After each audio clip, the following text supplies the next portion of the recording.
সকাল সকাল চাউমিন খেতে বসে পড়েছি। ছেলে স্কুল গেছে। এই যে আমার কুটকি খুশু স্কুল যাবে, একটুখানি পড়াশোনা করেছে, এমনি চটপট করে খেয়ে নিয়ে দেখো চাউমিন খাচ্ছে। আজকে একটা প্ল্যান আছে।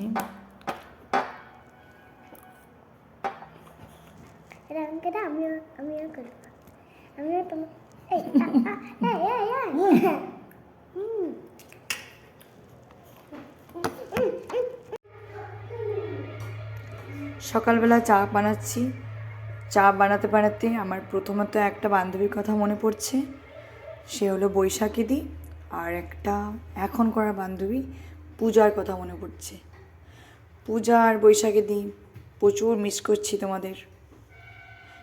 পূজা তো আসবি না আমাদের বাড়িতে, প্রত্যেক দিন বলিস আসবো আসবো করে। এই চাটা আমার বরবাবুরা খায় এম করে গ্লাসে করে, তবে অনেকে কাঁচে গ্লাসে করেও খায়, কিন্তু আমি যখন কোয়ার্টারে থাকতাম তখন আমার বরকে দেখতাম মাঝে মাঝে যখন ওর লাইনে গিয়ে ডিউটি দিত, তখন দেখতাম এরকম কাপে করে গ্লাসে করে ও চাটা খেত। তাই জন্য ভাবলাম চলো আজকে আমার অনেক বান্ধবীদের মিস করছিলাম আর ওকেও, তাই জন্য গ্লাসে করে চা খাচ্ছি।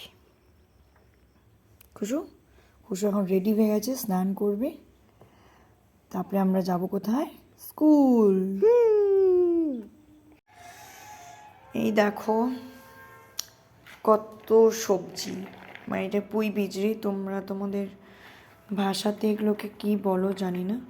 ছেলে মেয়ে স্কুল চলে গেছে, তো এবারে আমি রান্না বান্নাগুলো করে নিই, সবজিগুলো করে নিই।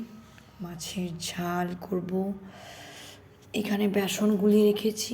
এই দেখো এখানে কত সবজি, এগুলো কোনগুলো করব না করব, ওইখানে সবজি এগুলো সব আমার একটা বোন পাঠিয়েছিল, সব বানাচ্ছি। দেখা যাক কত দূর কী করতে পারি, কোন রান্নাটা করতে পারি, দেখা যাক। এখানে মাছ টাছও ভেজে রেখে দিয়েছি। তো চলো রান্না বান্না সেরে নিই, তারপরে তোমাদের সঙ্গে কথা হচ্ছে। তোমাদের সঙ্গে একটা জিনিস শেয়ার করছি। এটা আমার মেয়ের রিপোর্ট কার্ড, ঠিক আছে? তো এই রিপোর্ট কার্ডও প্রত্যেক দিন নিয়ে যায়। আর এইটা আজকে ওর নতুন বই দেওয়া হয়েছে, এই স্লিপটা, এটাও কিন্তু প্রত্যেক দিন নিয়ে যাবে। আর এই যে বইগুলো, এই বইগুলো কিন্তু প্রত্যেক দিন নিয়ে যাবে, ও একটাও কোনো কিছু ছাড়ে না। যত যা কিছু দেয় স্কুলের মধ্যে সব কিছুই নিয়ে যায়।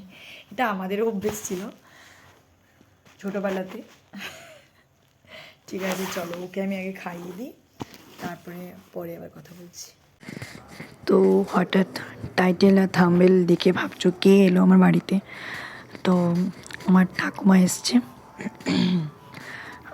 ঠাকুমা আমি বড়ি দেবো বলে এই কুলকিটা নিয়ে এসছে। তো বাপিও মাছ নিয়ে এসছে। সন্ধ্যাবেলায় চা, আমি বাপি ঠাকুমা, বিকেলবেলা একবার চা খাওয়া হয়ে গেছে, কিন্তু তারপরেও আবার একটুখানি চা। এই যে এরা পড়তে বসছে। তো আজকের মতো ব্লগটা তোমাদের কেমন লাগলো, আশা করি ভালো লাগলো। সবাই সাবস্ক্রাইব করে দিও, পাশে থেকো। Thank you.